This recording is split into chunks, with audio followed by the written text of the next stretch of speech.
बिस्मिल्लाहिर्रहमानिर्रहीम। अस्सलाम वालेकुम दोस्तों, मैं फ़हीम अब्बास आप सबको खुशामदीद कहता हूँ न्यूज़ कैफ़े में, और उम्मीद करता हूँ कि आप सब खैरियत से हैं और आज के दिन का एक अच्छा सा आगाज़ भी कर चुके हैं।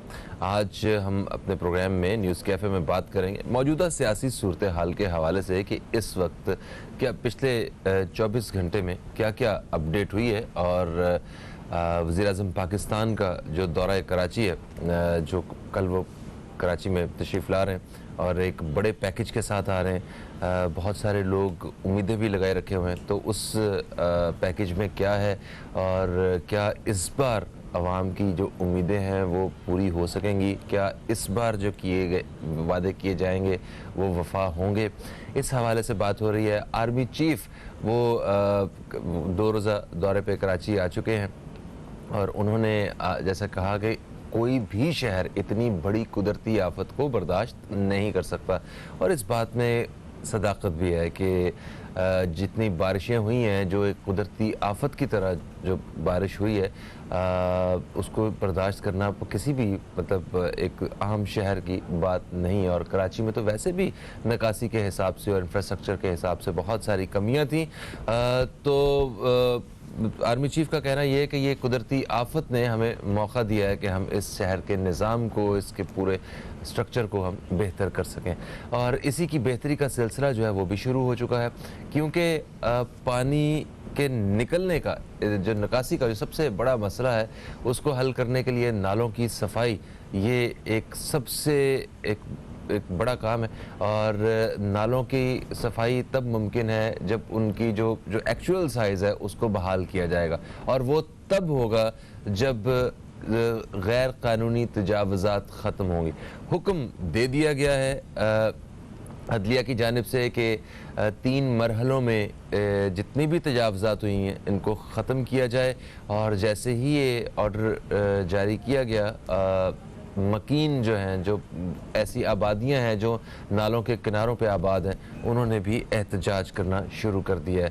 खैर, कुछ इस अंदाज से बात की गई है कि इनको पहले मूव किया जाए और फिर यहाँ से ये सब कुछ हटाया जाए, कमर्शियल और रेजिडेंशियल जितनी तजावुज़ात हुई हैं सब ख़त्म किया जाए।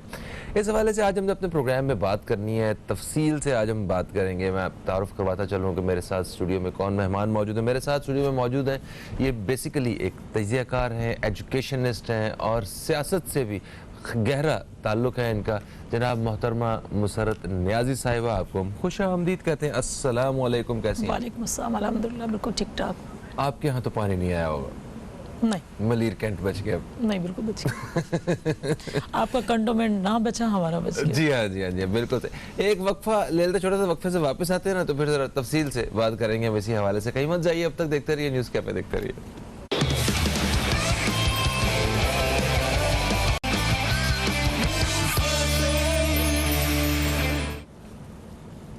एक वक्फे के बाद आप सब दोस्तों को फिर से हम खुशामदीद कहते हैं न्यूज़ कैफ़े में, और न्यूज़ कैफ़े में आज हम मौजूदा जो सियासी सूरत हाल है इस हवाले से बात कर रहे हैं। हमारे साथ मौजूद है मुसरत नियाज़ी साहिबा। मुसरत साहिबा, ये नालों पर जो आबादी हो चुकी है इस वक्त, उसके हवाले से क्या क्या अहकामात जारी हुए हैं, और आपको लगता है कि ये हमें एक बड़े अरसे बाद मौका मिला है शहर कराची को कि वो जितनी भी तजावुज़ात हैं वो ख़त्म हो सकेंगी नालों के किनारे? बिस्मिल्लाहिर्रहमानिर्रहीम भाई, होनी तो चाहिए। अहकामात भी अदलिया की तरफ से भी मिले हैं, और साथ में गवर्नमेंट भी चाहती है कि, हमेशा से ही चाहती है, गवर्नमेंट कोई भी हमेशा से ही चाहती है कि वो अपने शहर का, अपने लोगों का अच्छा ही चाहती है। लेकिन तजावुज़ात हटाना तो लाजिम है, लेकिन उसके साथ साथ ये भी देखें ना कि जो लोग वहाँ आबाद हैं वो मुश्किलात भी लोगों के लिए भी हैं और गवर्नमेंट के लिए भी यकीनन होती हैं कि वो भी हमारे ही लोग हैं। लेकिन क्या ही अच्छा होता कि ख़ुद से लोग छोड़ते। देख लें कि इस आफत के अंदर, इस बारिश के अंदर, इस मुल्क का, मैं मुल्क का इसलिए कहूँगी कि जो कराची है इकॉनमी का एक रीढ़ की तरह, रीढ़ की हड्डी की हैसियत रखता है, तो बैकबोन है हमारी। और मुझे बताएं कि जो नुकसानात इस कराची शहर में हुए, जानी माली दोनों सूरतों में, मैं समझती हूँ कि ये नहीं होने चाहिए थे और ना होते अगर ये तजावज़ात नालों के किनारे ना आबाद होती। और इसका भी क्रेडिट सबको पता है किसको जाता है। अच्छा, वैसे ये और इदारों की नाकामी नहीं है कि जब एक घर बन गया, वो पूरे कई सालों से वहाँ रह रहे हैं, उन्होंने पहले किसी ने रोका नहीं और वो पता नहीं किस तरह उन बेचारों ने पैसे लगा के थोड़े थोड़े कभी सीमेंट फर्श लगा लिया, कभी छत बना ली, कभी दरवाजे लगा लिए, घर मुकम्मल बन गए। अब उनके इतने साल गुजर गए, अब उन्हें तोड़ने चले गए हम लोग। ये उस वक्त नहीं होना चाहिए था जिस वक्त उन्होंने गैर कानूनी जगह पे पड़ाव किया होगा, जब उन्होंने वहाँ पे खड्डा शुरू किया होगा, काम दीवार खड़ी करना शुरू की होगी, उस वक्त रोकना चाहिए था ना इन्हें कि हेलो भाई क्या कर रहे हैं आप। उस वहाँ पे ये सारा कुछ करने के बाद बिजली भी लग गई है, गैस भी लग गई, वो रहना शुरू हो गए, उन्हें बिल्कुल अपनी जगह, जब उन्हें एहसास होगा कि हमारी अपनी जगह है, अब आगे के छोड़ो जी। नहीं फ़हीम भाई, उसका भी मैं बिल्कुल मैं समझती हूँ और मेरी नज़र में क्या सबकी नज़र में ये है कि इसका मतलब समझ लें कि गवर्नमेंट भी इसके फेलियर में आती है, जरूर आती है। इसमें बिल्कुल देखिए 100% जो इदारे हैं वो बिल्कुल उसमें उसकी जद में ज़रूर आते हैं, लेकिन कुछ माफिया जो है ना हमारे यहाँ ऐसे भी थे जो गवर्नमेंट से भी ज़्यादा पावरफुल थे। अच्छा, ठीक है, अभी भी हैं? नहीं, अब तो अल्हम्दुलिल्लाह नहीं है। तो वो पेट्रोल महंगा हो जाता है, कोई बिजली महंगी हो जाती है, कभी वो चीज़ तो एक अलग, उस पर तो मैं आती हूँ, लेकिन वो लोग जो उनको आबाद करने वाले थे, अच्छा, चाइना कटिंग थी या नालों की कटिंग थी, आप देखें हॉस्पिटल्स के लिए थी या बागात के लिए थे और प्लेग्राउंड्स थे, इन पर जो आबाद करने वाले लोग थे, असल लोग तो वो थे और उस जुल्म का शिकार गरीब हो गए। गरीब क्या, देखें एक शख्स के पास सर छुपाने की जगह नहीं है तो उसको आप नदी नाले कहीं भी कोने खांचे में जब जगह उसको मिल रही होती है तो वो शुक्र अल्हम्दुलिल्लाह करता है कि चले मुझे सर छुपाने के लिए जगह तो मिली। क्योंकि देखिए अगर कोई शख्स रेंटेड है और रेंटेड होने पर फ़हीम भाई उसको अगर मिलती है तो पहले यकम आने में 2, 4, 5 तारीख आने में टाइम नहीं लगता और उसको फिर रेंट देना पड़ता है। तो वो गरीब शख्स रेंट दे, खाना पीना, तालीम और बीमारी, ये सारी चीज़ें उसके लिए भुगतना बहुत मुश्किल हो जाता है। लेकिन अगर हुकूमत वक्त चाहे तो सब कुछ पॉसिबल है। देखिए जब अपना लियारी एक्सप्रेस बन रहा था तो उस वक्त भी लोगों ने एहतजाज भी किए, काफ़ी प्रोटेस्ट किए, सब कुछ किया। उस वक्त नेमतुल्लाह साहब की टीम के में थे हम लोग, मैं उस वक्त भी मेंबर थी अपना टाउन की। तो उस वक्त भी ये मुश्किलात सामने देखने को पड़ी थी कि बहुत ज़्यादा बुरा होगा, आवाम मतलब प्रोटेस्ट कर रही थी। लेकिन जब उन्हें उसका मुतबादिल मिला तो वो लोग जाके वहाँ उन्होंने अपनी अकोमोडेट हो गए लोग। तो फिर देखें लियारी एक्सप्रेस पे भी बन गया। तो मैं भी उम्मीद करती हूँ और ये भी उन लोगों से भी उम्मीद करते हैं कि उनको अगर जगह मिल रही है मुतबादिल जगह तो वहाँ जाके रहें और इस शहर पर भी रहम करें। सिर्फ सॉरी बात करते मुतबादिल जगह के हवाले से सिर्फ बयानात ही हैं या वाकई इनको मिल भी रही है? क्योंकि ये भी पता है सरकारी जो बयानात है ना उनमें बड़े एक शक की गुंजाइश भी होती है कि पता नहीं वो जो कहा गया है वो उस तरह पूरा भी होता है या कितना वक्त लगता है। उन लोगों के लिए तकलीफ़ें तो हैं, हमें उन लोगों की तकलीफ़ों का भी ख्याल है। इस हवाले से बात करते हैं मज़ीद, ज़रा एक छोटा सा वक्फा ले लें। दोस्तों एक वक्फे के बाद आपसे दोबारा मुलाकात हो रही है, कहीं मत जाइए, अब तक देखते रहिए न्यूज़ कैफ़े, देखते रहिए।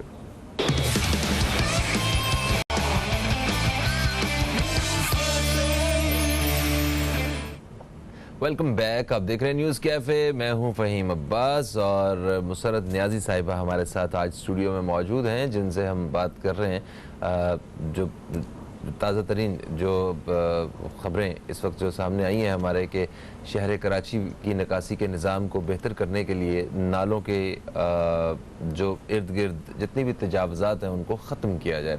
तो ये तजावज़ात मुसरत साहिबा हम बात कर रहे थे कि ये कोई ऐसा नहीं है कि इक्का दुक्का कोई एक घर बना हो या कोई किसी ने मतलब काफ़ी एरिया क्लियर है, बीच में कोई थोड़ी सी एक जगह पे तजावज़ात हुई हुई है, ऐसा नहीं है। तो बाकायदा आबादियाँ बनी हुई हैं।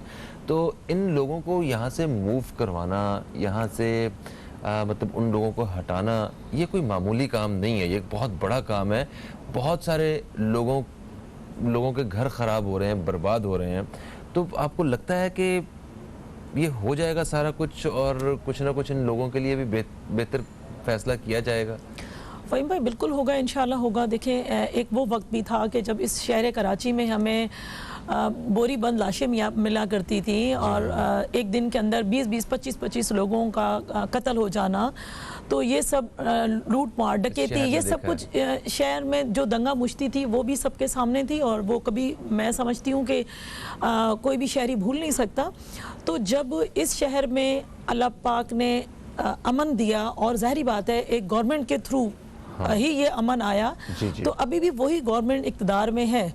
अल्लाह ने चाहा तो मैं समझती हूँ कि वफाक का जो नुमाइंदा जिस तरह से कल वज़ीर आज़म साहब तशरीफ़ ला रहे हैं और अल्लाह करे हम दुआ गो हैं कि 162 अरब की तरह अब भी जो अगली रकम का ऐलान करें वो 162 अरब वाला ना हो, वो सीरियसली लेकर करें तो सिंध गवर्नमेंट और वफाक मिलकर एक पेज पर हों तो इस शहर को बचाना हम सबका फ़र्ज़ है। ये शहर जो है ना सबकी माँ है, सबको पाल रहा होता है, तो इसका ख्याल रखना भी हम सब पर सब पर वाजिब भी है और होना भी चाहिए। जो कमाऊ पुत होता है ना उसकी सेहत का बड़ा लेकिन इस वक्त जो ना फ़हीम भाई कमाऊ पुत का ख्याल रखा नहीं गया, इसलिए कि चाहे डिक्टेटर आया तो उसने बल्दियाती निज़ाम का बेड़ा गर्क किया, उसने उस तरह से नहीं बनाया। और अगर दहशतगर्द तंजीमें जो थी मैं अगर बड़वाला नाम ले लूँ तो भी उसमें कोई मज़ायका नहीं होगा। उन्होंने इस शहर का बेड़ा गर्क किया, उन्हीं लोगों ने, उन्हीं नफीस लोगों ने इस शहर को अंदर नदी नाले कोई ढक्कन की जगह भी अगर उनको बचती थी ना तो उस पे भी इन लोगों ने केबिन बना के बेच डाले लोगों को। और वो गरीब लोग भी ठीक हैं, उन्होंने भी इस तरह का काम क्यों किया जब उन्हें पता है कि ये गलत है।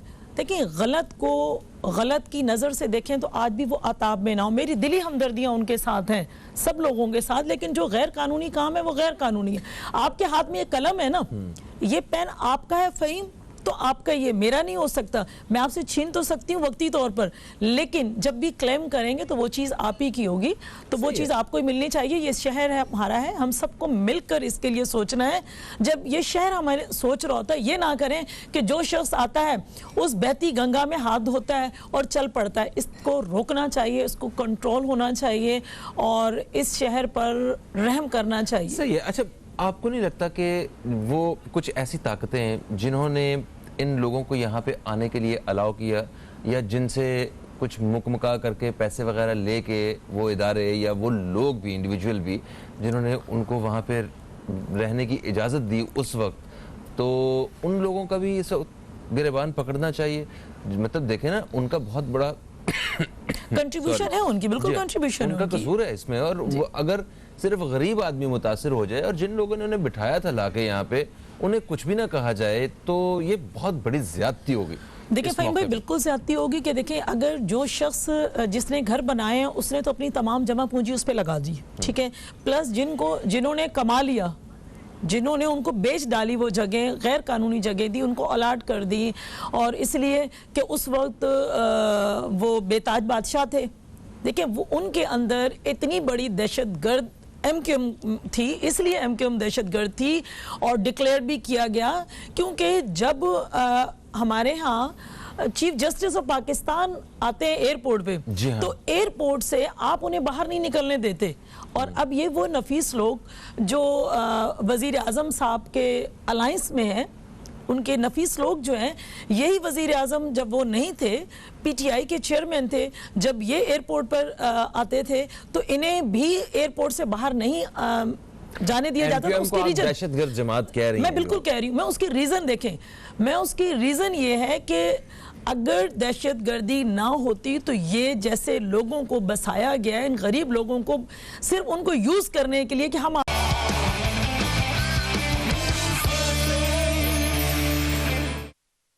थी कि वो चीफ जस्टिस को शहर में दाखिल ना होने देना, ठीक है, ओके। मगर अभी ये तो एक पुरानी बात है, हम इस वक्त की बात करते हैं। मौजूदा जो सूरत हाल है, इन दिनों में जावेद नागौरी साहब का एक बयान आया है कि कश्मीर से लेके इन्होंने अगर सूबे की अलग सूबे की बात की तो कराची से कश्मीर तक इतनी लाशें हम बिछा देंगे कि NDMA भी नहीं उठा पाएगा।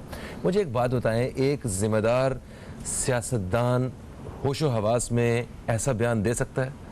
मतलब ये देखिए, मैं उस जिस बात कर रहे हैं उसमें मैं खुद मौजूद थी, ठीक है, जब ये बयान जिसकी बात कर रहे हैं, और उनका मकसद ये कहना, उनकी अपनी ज़ाती बात तो हो सकती है, यकीनन वो मिनिस्टर, देखिए मिनिस्टर नहीं है वो, ठीक है, वो GS हैं कराची डिवीज़न के, और मैं समझती हूँ कि ये इस तरह की कोई अहकामात पार्टी की तरफ से ना कभी हुए। और आप क्या, पूरा पाकिस्तान जानता है कि पाकिस्तान पीपल्स पार्टी हमेशा इस तरह की चीज़ों से दूरी रही और कभी भी इस किस्म का कोई एलिगेशन नहीं रहा। ये पीपल्स पार्टी की सोच तो नहीं है, सवाल ही पैदा नहीं होता जी, नामुमकिन है। ये उसकी अपनी जाती, देखें, उसकी अपनी जाती राय हो सकती है, NDMA हो या कोई भी हमारा इदारा हो, वो सब हमारे इदारे हैं, ठीक है, और उन इदारों के साथ मिलकर काम हमने जब करना है तो हमें इस किस्म का कोई स्टेटमेंट नहीं देना और ना दे सकते। ठीक है, अच्छा देखें, अब अगर एक मिनट के लिए हम ये सोचते हैं कि आप पाकिस्तान पीपल्स पार्टी की नुमाइंदा खातून हैं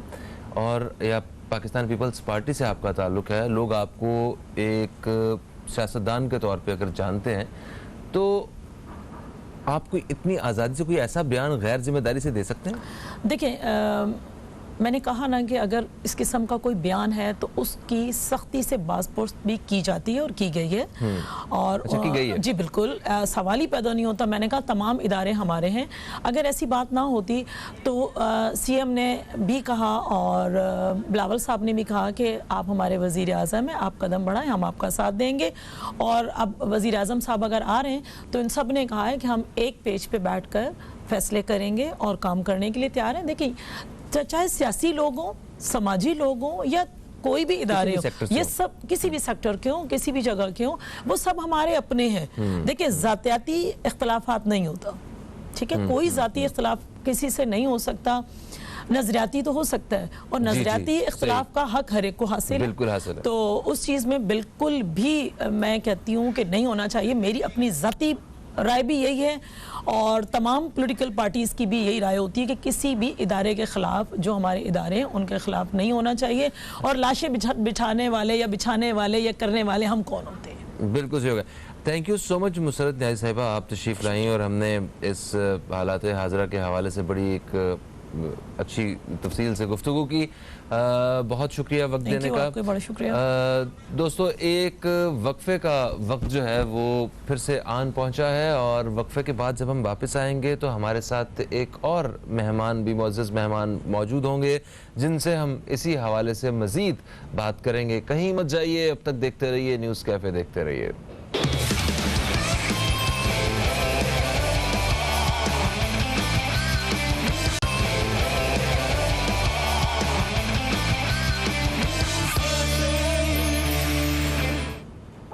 वेलकम बैक, आप देख रहे हैं न्यूज़ कैफ़े, मैं हूं फ़हीम अब्बास और एक वक्फे के बाद हमारे साथ जो मुअज़्ज़ज़ मेहमान मौजूद हैं, ये एक सीनियर एनालिस्ट हैं और इनसे हम हालात हाज़िरा पे ज़रा बात करेंगे। हमारे साथ मौजूद हैं जनाब मिर्ज़ा आलम बेग साहब, आपको हम खुश आमदीद कहते हैं। अस्सलाम वालेकुम मिर्ज़ा साहब, कैसे हैं आप? अल्लाह पाक का शुक्र, ठीक है, आप खैरियत से? बिल्कुल ठीक ठाक। तो आप बताएं, आप सब ओके? माशाल्लाह, अल्हम्दुलिल्लाह। गुड। वज़ीर आज़म साहब कल कराची तशरीफ़ ला रहे हैं और क्या क्या तवक्कुआत हैं और आपके ख़्याल में इस दफ़ा किए जो वादे किए जाएंगे, जो लोग उम्मीद लगा के बैठे हुए हैं, तो इनके वफ़ा होने के कोई इम्कान नज़र आते हैं आपको? फ़हीम, सबसे पहले तो मैं कहूँगा कि बड़ी देर कर दी मेहरबान आते आते, ठीक है। बात यह है कि वो हमारे मुल्क के वज़ीर आज़म हैं, अल्लाह तबारक तआला ने उनको बहुत बड़ी जिम्मेदारी सौंपी हुई है, बेशक, और बहैसियत वज़ीर आज़म उनका काम है अपनी कौम को साथ लेके चलना, उनके दुख सुख में साथ देना। इस वक्त कराची जिस वक्त से दो चार है, उन्होंने बहुत देर कर दी है। उनको चाहिए था कम अज़ कम वो फौरी तौर पर हंगामी बुनियाद पर कराची पहुँचते और माजी की तरह सिर्फ ज़बानी वादों के अमली इक़दाम करते और लोगों को डिलीवर करते। तो बहरहाल इंशाल्लाह ताला कल वो आ रहे हैं, देखते हैं वो आने के बाद कोई ज़बानी पैकेज देते हैं, कोई अमली इक़दाम करते हैं। आर्मी चीफ वो कराची में ही हैं अभी? जी जी। तो ताजर बरादरी ने दिल के हाल सुनाए हैं उन्हें, और भी मुलाकातें हुई हैं उनकी डिफरेंट सेक्टर्स पे। तो इसका भी मेरा ख्याल है कुछ शहर कराची में काम करने वाले लोगों को और आवाम को कोई फ़ायदा पहुंचेगा। देखें, इस हवाले से सबसे पहले तो मैं अहले कराची को मुबारकबाद दूंगा हाँ। इस हवाले से कि ये माजी गवाह है, वक्त ने दिखाया और साबित किया है कि इस मुल्क के ऊपर, इस मुल्क की आवाम के ऊपर जब जब कोई नागानी आफत आई है या बैरूनी मुदाखलती हवाले से कोई जारहाना कार्रवाई हुई है, मुल्कों के दरपेश मसाइल हायल हुए हैं, हमेशा पाकिस्तान आर्मी ने जहाँ जहाँ अपनी जिम्मेदारी को संभाला बखूबी उसको पूरा किया। तो इस वक्त मैं जनरल बाजवा साहब को नहीं देख रहा हूँ, बल्कि मैं उस इदारे को देख रहा हूँ जिसको हम पाक आर्मी के नाम से जानते हैं और जिसने हमेशा इस कौम के साथ हर बुरे वक्त में खड़े होकर वादे वफा निभाया भी और अमली इक़दाम भी किए हैं और जिसपे आवाम मतलब बहुत ज़्यादा ट्रस्ट भी करते हैं। यही वजह है ना, मैंने आपसे कहा ना कि चूंकि आर्मी ने जब जब कोई भी अमली इक़दाम किया, अल्हम्दुलिल्लाह कोई वादा किया तो उसको पूरा करके दिखाया है। इस वक्त कराची में जनरल साहब का आना, चीफ ऑफ आर्मी स्टाफ का आना, देखें उनकी नीयत का आप ये अंदाज़ा कर लें कि उन्होंने सियासी बुनियाद पर मुलाकातें नहीं की, उन्होंने इस मुल्क के असल स्टेक होल्डर से और माशी रीढ़ की हड्डी रखने वाले उन ताजरों से, उन लोगों से बात की, मुलाकात की, प्रायोरिटी दी जो वाकई यहाँ से लोगों से, हालात से सही मानों में आगाह हैं और फिक्रमंद हैं कि कराची जब तरक्की करेगा। देखें कराची को हम जानते हैं मिनी पाकिस्तान के नाम से, तो इसका मतलब इस टाइम पूरे पाकिस्तान की बका दांव पे लगी हुई है। अगर अहले कराची किसी भी हवाले से मायूसी का शिकार हुआ तो ये मायूसी सिर्फ अहले कराची की नहीं है, ये पाकिस्तान की है। और अल्लाह न करे पाकिस्तान की मायूसी का मतलब ये है कि हम ये बात सोच भी नहीं सकते कि किसी एक फर्द या पार्टी या जमात के हवाले से हम अपने मुल्क की आवाम को मायूसी की तरफ धकेलें। सही कहा आपने। अच्छा, वफाक और सूबाई हुकूमत के आपस में इख्तलाफात जो हैं ये हमें सुनने को मिलते रहे हैं। इन 2 साल सिर्फ हमने यही देखा है, एक पेज पे ये लोग नहीं आए और अक्सर शिकायत रही कोई हुकूमत फैसला कर रही है तो उन्होंने कहा कि अपोजिशन को या हम लोगों को अगर हमारे सूबे में के बारे में कोई बात की गई है तो हम लोगों से मशवरा नहीं किया गया, आप आए हैं तो हमसे मिला नहीं गया, हम हमारे साथ बैठ के बात नहीं की गई। और इनकी तरफ से भी जो है ना कुछ ऐसी ही शिकायत आती रही वफाक को। वफाक कहता रहा कि ये खुद इन्होंने हमें नहीं कहा, ये खुद कर रहे हैं, ये अपने नुकसान के खुद जिम्मेदार हैं, हमने तो ये कह दिया था, इन्होंने हमारी बात नहीं मानी। यही हम सुनते रहे, सास बहू की लड़ाई। इस वक्त मतलब आर्मी चीफ जब आए हैं और अब जो सूरत हाल नज़र आ रही है, ऐसा लग रहा है कि सिंध हुकूमत जो सिंध सरकार जो है मतलब इमरान खान का वेलकम करने के लिए तैयार हैं और एक अच्छी उम्मीद के साथ एक पेज पे नज़र आ रहे हैं। क्या ख्याल है आपका इस हवाले से? देखिए बात ये सर आपने खुद कहा कि माजी के अंदर हमेशा हुआ है, खासतौर पर इस दौरे हुकूमत में, कि वफाक और सूबे की लड़ाई। अच्छा, ये सूबे की नहीं, ये नज़रियात और ज़रूरत की लड़ाई है, ज़रूरत की लड़ाई है। और इस वक्त ये लड़ाई इसलिए है कि ऐसा ना हम एक दूसरे पे तसल्लुत हो जाए हमारा। हालांकि आवाम को इससे कोई फायदा नहीं, अलावा नुकसान के। ये लड़ाई है सियासी नजरियात की, ये इख्तलाफात हैं ज़ाती। देखिए अभी एक छोटी मिसाल है ना, कल मिसाक पाकिस्तान कायम हुआ आपके सामने, ये ठीक है। माजी में अगर हम जाके देखें, नाम इतने अच्छे नाम कैसे चुन लेते हैं ये सर? यही तो हमारे सियासत, फिर सियासत किसको कहेंगे आप? ठीक है ना, ये तो आवाम मासूम है जो खूबसूरत नारों के वादों पे जब उनको लपेट के कोई चीज़ दी जाती है बड़े खुश हो जाते हैं और मुस्तकबिल के सुनहरे ख्वाब भून लेते हैं, जबकि हकीकत इसके बरक्स आती है। ठीक है, मिसाक पाकिस्तान कायम हो गया, अल्हम्दुलिल्लाह, अल्लाह करे कि वो जिस बुनियादों पर कायम हो उसमें मुल्की मफाद को पेश नज़र रखा गया हो। नहीं, मगर ये अखबार बता रही ना आज की, ये यहाँ पे लिखा हुआ है कि जरदारी शहबाज का नैब के खिलाफ मज़ाहमत पर इत्तेफाक। मतलब नैब तो एहतसाब कर रहा है ना आपका, तो अगर किसी ने कोई करप्शन नहीं किया है, कोई चोरी नहीं की है, कोई कसूरवार नहीं है, कोई गिल्टी नहीं है, तो फिर मतलब ऐसे इदारे के खिलाफ मज़ाहमत के बारे में तो सवाल ही पैदा नहीं होता है ना। तो अगर देखें आपने अगर कुछ नहीं किया है, तो अगर मैंने चोरी नहीं की है, आप मेरे पास आते हैं तो मैं कहूँगा ठीक है मेरी तलाशी ले लो यार, मैंने चोरी नहीं की हुई, ठीक है मैं क्लियर हूँ, मैं क्लीन हूँ। तो मगर अगर कुछ दाल में काला होगा तो मैं गड़बड़ करूंगा ना। ये दाल में काला नहीं है, पूरी दाल काली है। दाल ही काली है। एक वक्फे की तरफ जा रहे हैं, वक्फे से वापस आते हैं, मजीद बात करते हैं। कहीं मत जाइए, अब तक देखते रहिए न्यूज़ कैफे, देखते रहिए।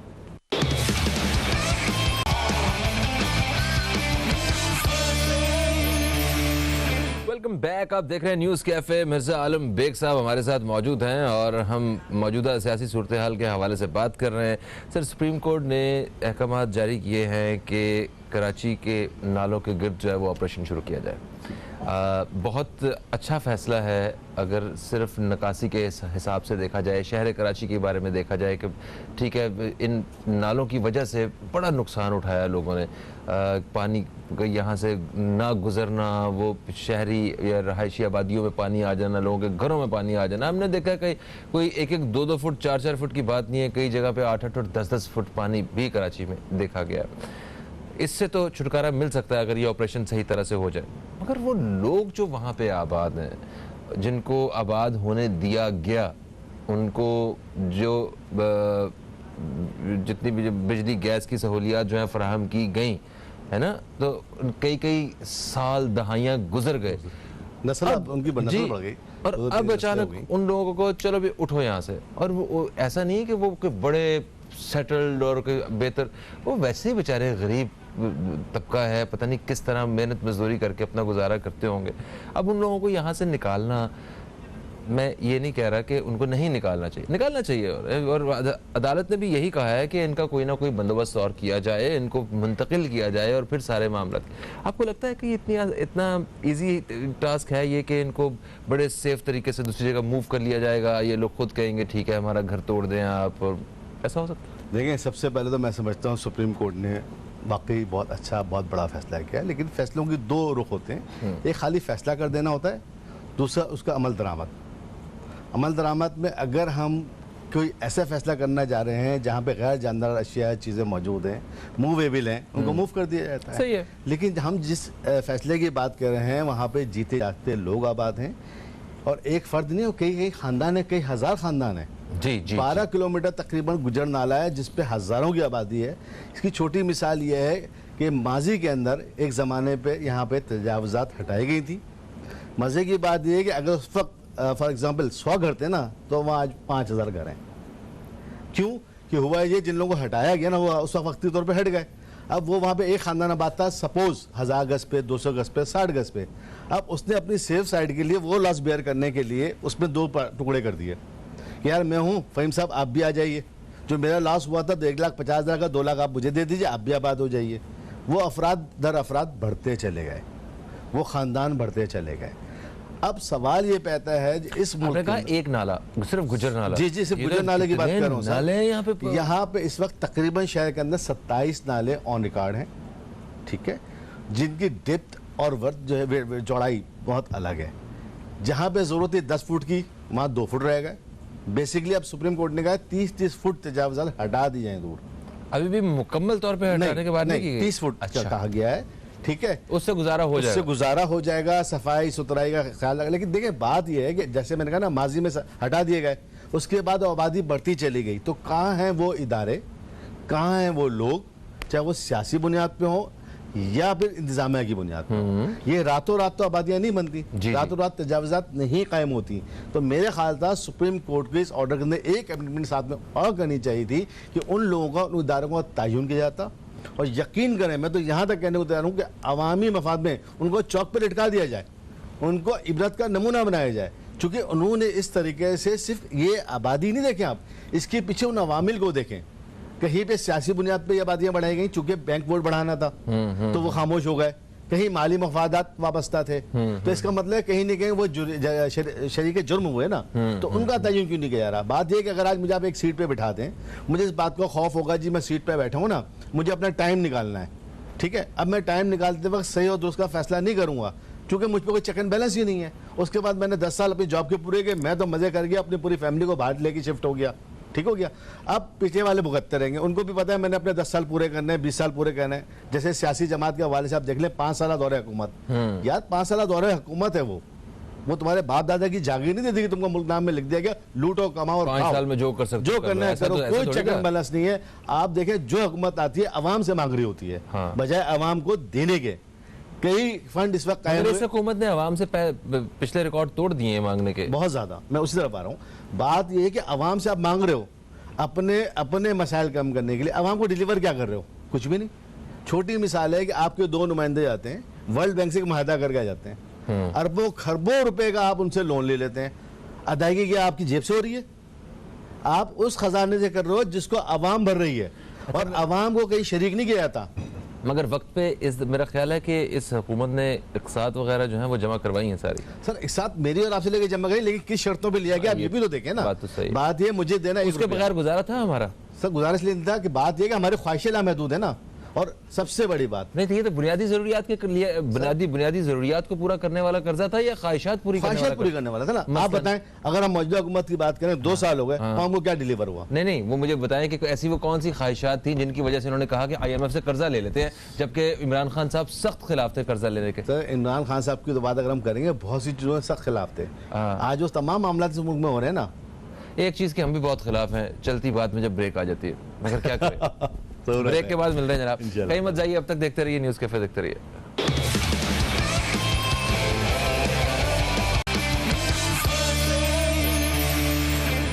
वेलकम बैक, आप देख रहे हैं न्यूज़ कैफे, मैं हूं फ़हीम अब्बास और हमारे साथ मिर्ज़ा आलम बेग साहब मौजूद हैं। आप एक सीनियर एनालिस्ट हैं और मौजूदा सूरत हाल के हवाले से हम बात कर रहे हैं। अच्छा जी, कराची रीढ़ की हड्डी की तरह पाकिस्तान के बारे में अगर देखा जाए, सोचा जाए, तो क्या ये रीढ़ की हड्डी जो है बड़ी सेहतमंद हो सकती है दोबारा से? मतलब क्योंकि बहुत सारे काम की यहाँ पे ज़रूरत है, अवाम यहाँ पे बिल्कुल भी खुश नहीं है, उनको जो बुनियादी जो सहूलियात हैं जो बाकी कुछ शहरों में मौजूद हैं, जिसके लिए अवाम अभी भी वो तक रहे हैं, वो है कि सड़कें होनी चाहिए, निकासी का निज़ाम होना चाहिए, बिजली के हवाले से कुछ होना चाहिए, और पानी जो बुनियादी ज़रूरत है उसके बारे में काम होना चाहिए। तो क्या इमरान खान साहब के अभी कराची तशरीफ़ लाने से इन 4 मसाइल के ऊपर कोई ख़ुसूसी तौर पे काम किया जाने की आपको उम्मीद नज़र आती है? देखिए, जिस तरह आपने कहा कराची रीढ़ की हड्डी है पाकिस्तान के हवाले से, मगर रीढ़ की हड्डी क्यों है? माशी हब है ये। जी जी। और दुनिया में कोई भी मुल्क माशी हब के बगैर चल नहीं सकता जब तक उसकी माशी ज़रूरियात पूरी ना हो। बात यह है कि जब हम कराची की बात करते हैं, इसकी माज़रत से एक ज़िंदा मिसाल अभी दूंगा कि इस मुल्क के अंदर जब भी कोई नागानी आफत आई, जब भी कोई ऐसे क्राइसिस आए जहां लोगों की मदद की ज़रूरत हुई, ये पाकिस्तान का वाहिद शहर रंगों नस्ल बिना तफरीक लोगों को देना सीखा। बिल्कुल सही है। बहुत सी ऐसी सियासी जमातें, बहुत सी ऐसी NGOs इस कराची में मौजूद हैं कि जब अंदरूनी मुल्क या दीगर इलाकों में ऐसी आफात आई तो यहाँ कैंप लगा के बैठ जाते हैं। जी हाँ, ऐसे ही जिसका कोई हिसाब किताब होता है, लोग लाइनों में लग के दे रहे होते हैं और पूरे कराची की आवाम को बड़ा नाज है, पूरे कराची को नाज ऐसे। लेकिन माजरत के साथ इस वक्त मुझे पूरे पाकिस्तान में कहीं ऐसे लोग नहीं दिख रहे जो कराची के लिए कैंप लगा के बैठे हो। अगर आपकी नजर में हो तो मुझे नहीं पता। ये एक बड़ा अलमिया है। ठीक है, जब हम लेने की बात करते हैं तो कराची आ जाता है, जब देने की बात करते हैं और देते उस वक्त है जब अल्लाह नगर में नागानी आफत आ जाए, वरना कराची अल्हम्दुलिल्लाह लोगों को पालने वाला शहर है। सबसे पहला मसला कराची का यह है कि कराची के वसाइल और मसाइल का टकराव है, टकरार है। क्यों है कि कराची को जो डिक्लेयर किया गया है आबादी के लिहाज से ऑफिशियली 1.4 1 करोड़ 40 से 50 60 लाख, एक मिसाल दे रहा हूँ, 1 करोड़ 40 से 50 60 लाख। ठीक है, जबकि अगर आप ईमानदारी से यहाँ पे आप तजिया करवाएं, सर्वे कराएं, तो कम से कम ये आबादी 2.5 से 3 करोड़, बहुत मोहतात अंदाजा बता रहा हूँ, 2.5 से 3 करोड़ आबादी। लोग तो कहते हैं 3 से भी ऊपर जा सकती है। मैंने कहा ना, बहुत मोहतात अंदाजा बता रहा हूँ, हम मिनिमम पे बात करते हैं ना। अब अच्छा, एक लम्हे के लिए जरा ये इस टॉपिक पे बात होना जरूरी है। जी जी, ठीक है कि घर के फर्द जो हैं, अगर वो 10 की बजाय अगर कह दिया जाए कि घर में 6 फर्द रहते हैं, ठीक है, आटा पानी जो है वो 6 लोगों का फराहम कर रहे हैं उन्हें, वो जो 10 लोगों में तकसीम हो रहा है, तो कितनी बड़ी ज्यादती हुई हुई है सिर्फ उस गलत नंबर की वजह से।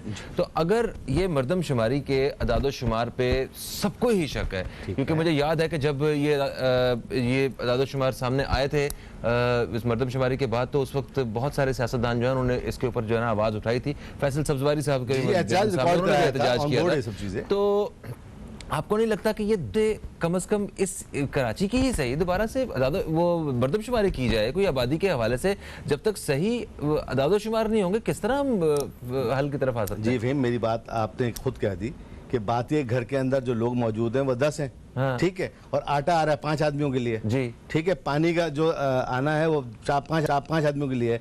तो जब तकसीमी वसाइल जो हैं वो बुनियादी तौर पे बढ़ जाएंगे और सही तनासुब नहीं होगा तो फिर झगड़ा होगा। ये क्यों किया गया था? ठीक है, ये इसलिए किया गया था कि कराची की आबादी को कम दिखाकर उसके वसाइल को लूटा जाए। ठीक है, इसमें किसको फायदा? इसको फायदा उन लोगों का था जो सियासी लोग हैं। आम आदमी को तो कोई फायदा नहीं है। यहाँ की सियासत करने वाले जी, लोग, यहाँ की सियासत करने वालों को, मुल्क की सियासत करने वालों को। नहीं, क्योंकि शहर जब- कराची के लोग या जी, कराची के भी थे, या वफाक के लोग भी थे। वफाक के इसलिए लोग। कि जब देने की बात आती है तो आप जो वही वाली बात है ना कि आटा 10 किलो चाहिए, आप 2 किलो दे रहे हो, हाँ। वो 8 किलो कहीं और जा रहा है जो कराची के लिए जरूरी था। वो 10 किलो चीनी कहीं और जा रही है, 8 किलो जो कराची को देनी थी आपने। और मजे की बात है, हम कराची को मानते हैं मेगा सिटी, जी, हम कराची को मेट्रोपॉलिटन सिटी मानते हैं, लेकिन हकीकत में शहर को आपने मोंजेडारो बना दिया इन गलत बुनियादी चीज़ों की वजह से। सबसे पहली चीज़ ये वसाइल की तकसीम। अब वो कैसे होगी? जब यहाँ की आबादी सही मायने में आपके सामने होगी। दुनिया में कब कोई भी पॉलिसी बनाई जाती है तो वहाँ के लोगों बनाई जाती है ना कि पॉलिसी देख के लोग बनाए।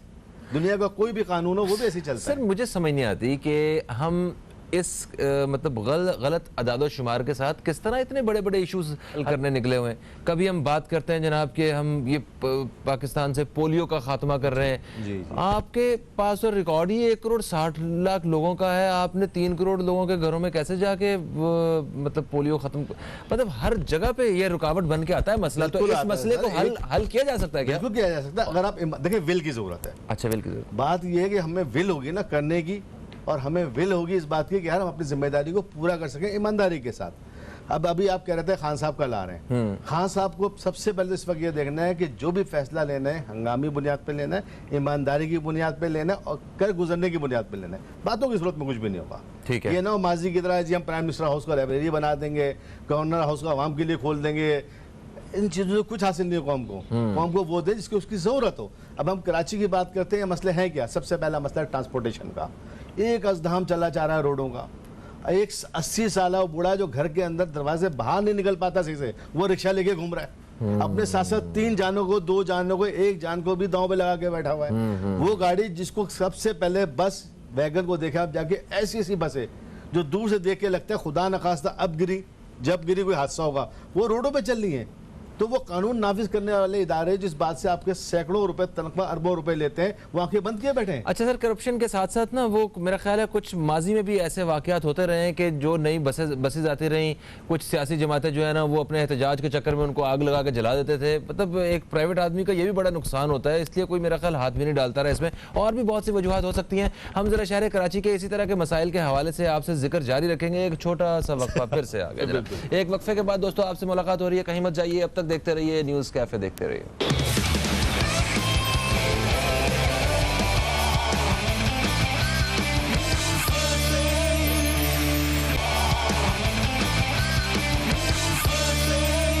दोस्तों एक वक्फे के बाद हम फिर से आप दोस्तों की खिदमत में हाजिर हो चुके हैं। मिर्ज़ा आलम बेग साहब हमारे साथ मौजूद हैं। मिर्ज़ा साहब, वक्फे से पहले हम कराची के मसाइल पे रोशनी डाल रहे थे क्योंकि वज़ीर-ए-आज़म पाकिस्तान कल कराची तशरीफ़ ला रहे हैं और इन मसाइल के हल के हवाले से लोग उम्मीदें लगाए बैठे हैं कि हमारे मसाइल हल हो जाएंगे। तो आपने एक बहुत बड़ा मसला जो है, सबसे पहला बुनियादी मसला है, उसके ऊपर रोशनी डाली।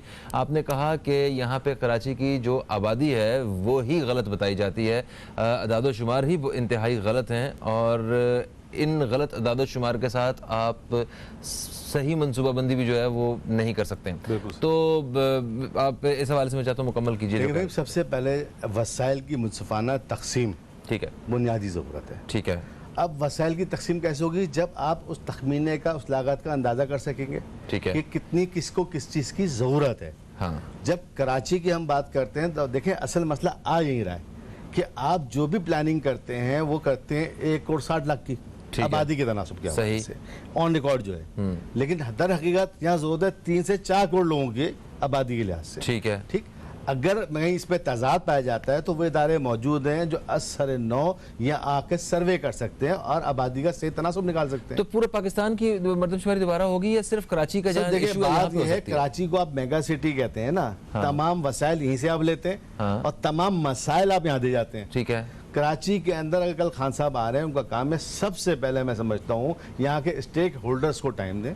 ठीक है। बजाय इसके कि अपने ही सियासी लोगों के इर्द गिर्द बैठे, ठीक है, उनकी आवाज सुने। वो आवाज तो वही उन तक पहुंचाई जाएगी जो समझते हैं खान साहब की फितरत के मुताबिक है। सही है। ठीक है जी, हजूरी वाली माजरत के साथ। देखें ये हमारे माशरे का सबसे बड़ा अलमिया है कि हम आवाम तक नुमाइंदगी की तो बात करने की हद तक मौजूद हैं, लेकिन आवाम तक पहुंचने से माजूर हैं। वजह है कि हमारे बीच में वो मुशीर वजीर खुशामदी होते हैं जो आवाम के असल मसाइल से आगाही रखने के बावजूद कबूतर की तरह आंखें बंद करके बैठ जाते हैं कि बिल्ली गुजर जाएगी। उसका नुकसान आवाम को हो रहा है। कराची की अगर हम बात कर रहे हैं, इस वक्त मैं पाकिस्तान की बात इसलिए नहीं कर रहा, जरूरत तो पूरे पाकिस्तान के अंदर है, लेकिन अभी हम कराची की बात कर रहे हैं, इसलिए मैं कराची की सबसे बुनियादी जरूरत यह है कि यहाँ असर-ए-नौ यहाँ पे आके सर्वे किया जाए और सही जो हकीकत है उस पर मुबनी रिपोर्ट बनाई जाए और आबादी का रेशो निकाला जाए। ठीक है, जब रेशो आपके सामने आएगा तो आपको प्लानिंग करने में आसानी होगी। देखिए, इस शहर की पूरे पाकिस्तान की तरह सबसे बुनियादी जरूरत ट्रांसपोर्ट, सेहत, ठीक है, रोजगार, तालीम, ये 4 बुनियादी ज़रूरतें हैं। ये आप कौम को कब दे सकेंगे? अगर आप पॉलिसी करते हैं ट्रांसपोर्ट की कि जनाब एक टैक्सी हमने रोड पे छोड़ दी, ठीक है ना, अब वो टैक्सी जो है दिन में कितने मुसाफिर उठा सकती है, ठीक, और आपने उसको बोला टैक्सी किस्तों पे देने के बाद, जिस तरह लमाजी में हुआ है कि नवाज शरीफ साहब के दौर में टैक्सियां येलो कैब स्कीम आपके बिल में मंगाई गई, रोजगार के नाम पे दी गई थी, वो आवाम को दर हकीकत मैं ये समझता हूँ बजाय मसाइल से निकालने के उनको मसाइल में मुब्तला कर दिया। इस तरीके से कौम का पैसा भी बर्बाद किया गया कि जब कराची की अगर हम बात करते हैं यहाँ सबसे ज़्यादा टैक्सियाँ दी गई, जबकि मैं समझता हूँ सियासी बुनियाद पे तकसीम हुई या फिर गैर मुनसिफाना हुई। उससे उन लोगों ने ही फ़ायदा उठाया जो ऑलरेडी पहले मफाद रखते थे, जिनके पास वसाइल थे। आम आदमी को समरात नहीं मिले, जिसकी बुनियाद ये थी कि पहले कराची के अंदर सर्वे किया जाता या पूरे पाकिस्तान में सर्वे किया जाता। वहाँ पे ट्रांसपोर्टेशन के हवाले से जो लोग यूज़ करते हैं, अगर हम टैक्सी की बात करें, सवारी की बात करें, तो हम ये देखें यार एक टैक्सी दिन में कितनी सवारी उठा सकती है। अब सपोज एक टैक्सी सर्वे हम करते हैं वो 3 सवारी उठा सकती है, तो हमें टैक्सी का तनासब भी उसी लिहाज से देना चाहिए था ना हमको।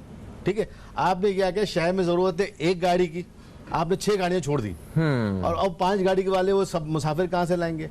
मुसाफिर लाएंगे तो वो किस्तें कैसे अदा करेंगे, वो अपने घर का रोजगार कैसे चलाएंगे? तो वो किस्तें अदा नहीं हुई उस प्रोजेक्ट की। सर आज भी जाके देखें पोर्ट पे सैकड़ों गाड़ियां गल गई हैं। कितनी गाड़ियां ऐसी हैं जो प्राइवेट नंबर प्लेटों पे चल रही हैं या प्राइवेट कलर पे चल रही हैं, उनकी वसूली का कोई निज़ाम अभी तक नहीं है।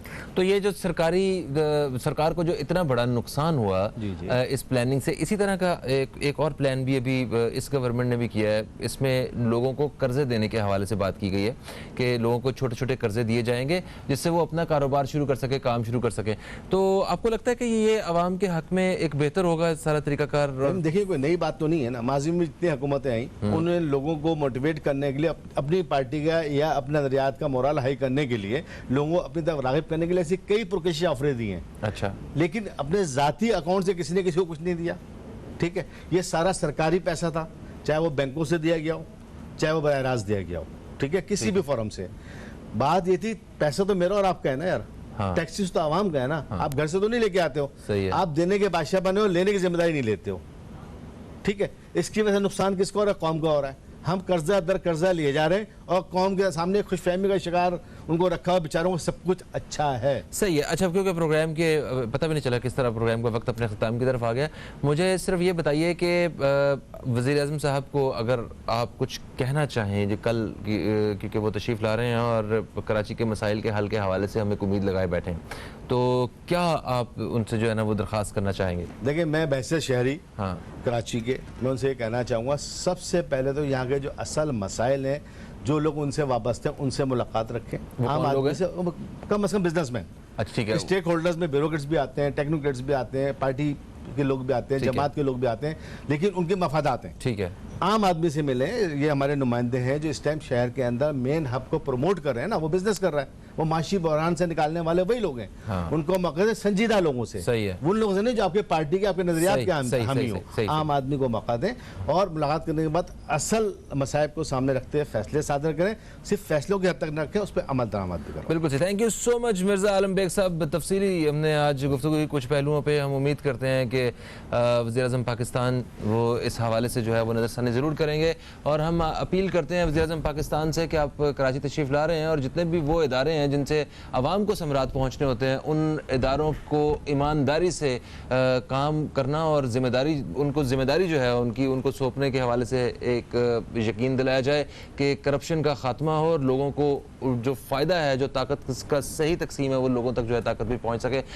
फ़हीम अब्बास को, न्यूज़ कैफ़े टीम को दें इजाज़त। आप दोस्तों से इंशाअल्लाह कल फिर मुलाकात होगी। कल तक के लिए खुदा हाफ़िज़। पाकिस्तान जिंदाबाद।